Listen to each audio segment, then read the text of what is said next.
Welcome back. Still tuned in to Startup Central. Well, the focal point of our discussion so far has been the Ola and Uber strike.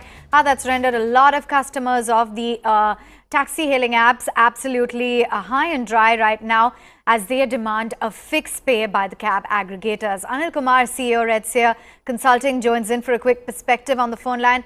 Thanks so much for taking time out and joining in. To begin with, Anil, can you give us some sort of an anecdotal example of driver incentives? What was the situation like 3 years back versus what it is now?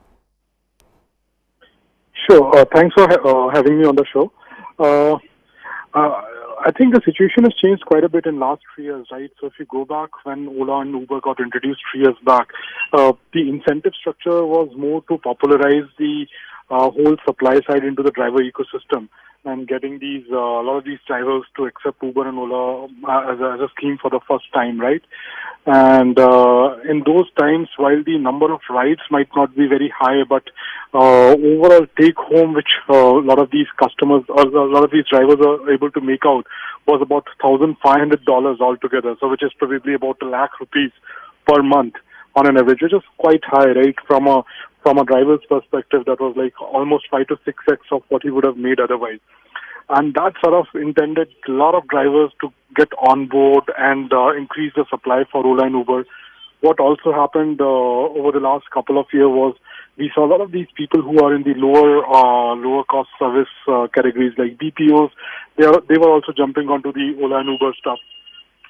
But I think in last 1 year, pretty much both Ola and Uber have started looking at the unit economics, and since the pie size, the base effect of the market has sort of reached a certain level, they would like to see that how can they reduce the incentives, try to bring it to a more acceptable level, and because of that, what we've seen is the incentives have come down drastically now, and based on that, typically a driver would be making something about $300 to $400 per month, which is more about 25,000 rupees per month, which in our mind is just about 20-25% higher than what a driver who's employed as in a non-online form would be.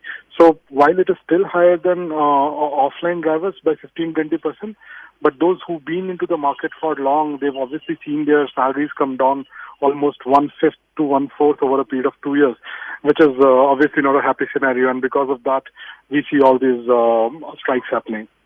So do you think that the situation could potentially worsen if SoftBank perhaps engineers a merger between Ola and Uber, because that seems to be pretty much factored in? Not much, because we pretty much, as I said, what's the benchmark for till what level can you reduce the incentives? I think the first red light has already come in, where we've seen the supply of the drivers have reduced quite a bit. So Ola and Uber both are finding very difficult to increase the supply in some of the bigger cities, and effect of which has been the higher ETAs, which is the estimated time of arrivals for the customers, which has sort of dropped the service levels for most of the guys already. So that's one red flag which has already come in. The second red flag is now the salaries which these drivers from Ola and Uber are making is just about 20% higher than what a casual driver or offline driver would be making.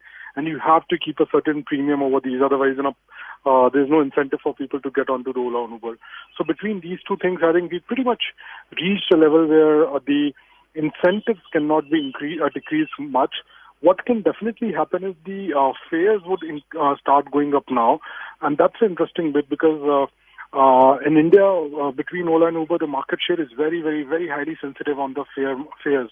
So as soon as one company raises the price even by 1 rupee, the market share of that would drop by a certain percentage. So while Ola and Uber have been decreasing the incentives over some period of time, they are really wary of increasing the fare. But there's a lot of headroom there, because the customers are ready to ready to pay for the higher fare, which I think would happen over a period of time. And once that happens, incentives are a percentage of the booking amount, which means that the overall take home for these guys will increase. Thanks very much for joining in and giving us a view as to what exactly this means, how the situation could potentially change as well.